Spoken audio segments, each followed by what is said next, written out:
He is gone. You are free.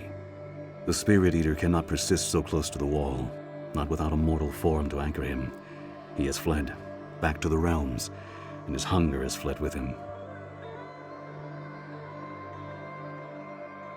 As much as it ever was, yes, perhaps more so, now that the shard is gone from your heart.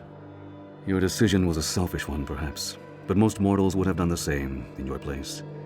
I have judged enough souls, peered into enough hearts, to know the truth of this. The Spirit Eater was weakened by your struggle. He will hide and lie dormant for a time, as he has done before. And then he will find a new victim, a new soul to fill his place in the wall. The curse will go on, and Myrkul's soul will persist, feeding upon the Spirit Eater's pain and the suffering of his victims. The chaos you have sown in Akachi's name has not won you any friends amongst the gods, but I will not keep you here. You came to my gray city before your time, bearing a curse that was not yours to choose. You may redeem yourself yet, mortal, before death returns you to my gates. If your struggle has won you anything, it is freedom. From the shard in your chest, from the ravening presence in your soul. How you spend your newfound coin, and whom you spend it with, that is yours to decide. You didn't ask to be the Founder's pawn. It was never your responsibility to free Akachi, though others tried to make it your burden. I understand your decision to be free, but I cannot share in your freedom.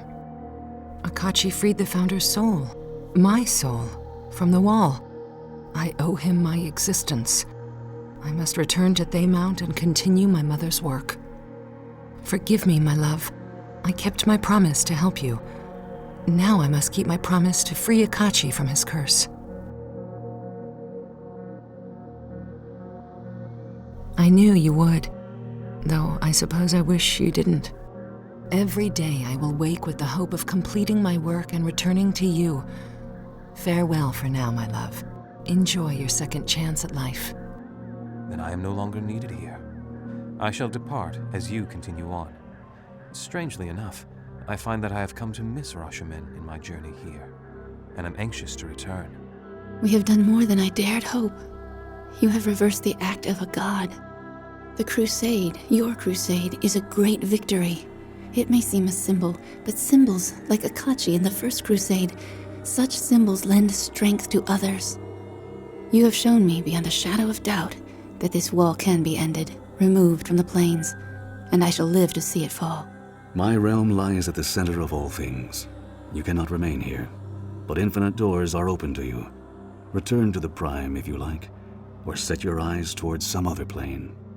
Wherever you go, mortal, may your road be one of your own choosing. And so you turned your back on my gray city, and chose a path that led you far from my realm.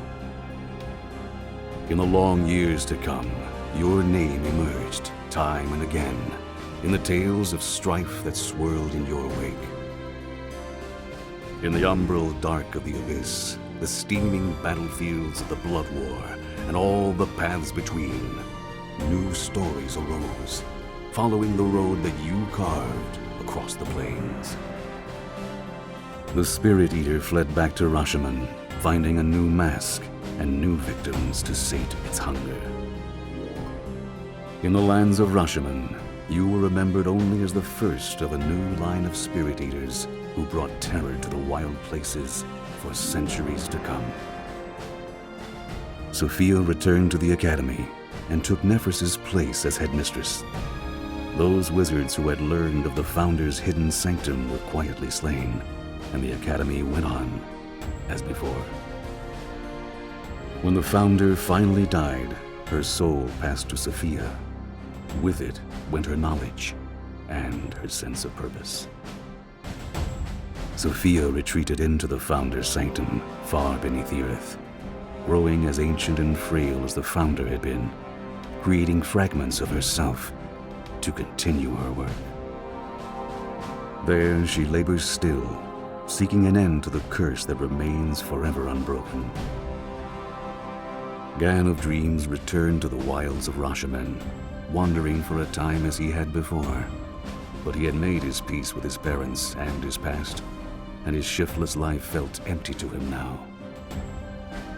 Thinking he might find new purpose where his journey had begun, Gan went to Mulsantir and joined the acting troupe at the Vale. Never had the Vale enjoyed such popularity as it did when Gan of Dreams took the stage, and never had ladies traveled from so far and wide to see a leading man. But even in the midst of such adoration, Gan felt somehow unfulfilled, and he vanished from the city as suddenly as he had come. Where his paths took him then, I cannot say, for he speaks to no gods and keeps counsel only with spirits. But he has not yet come to the gates of my city, so his tale assuredly goes on.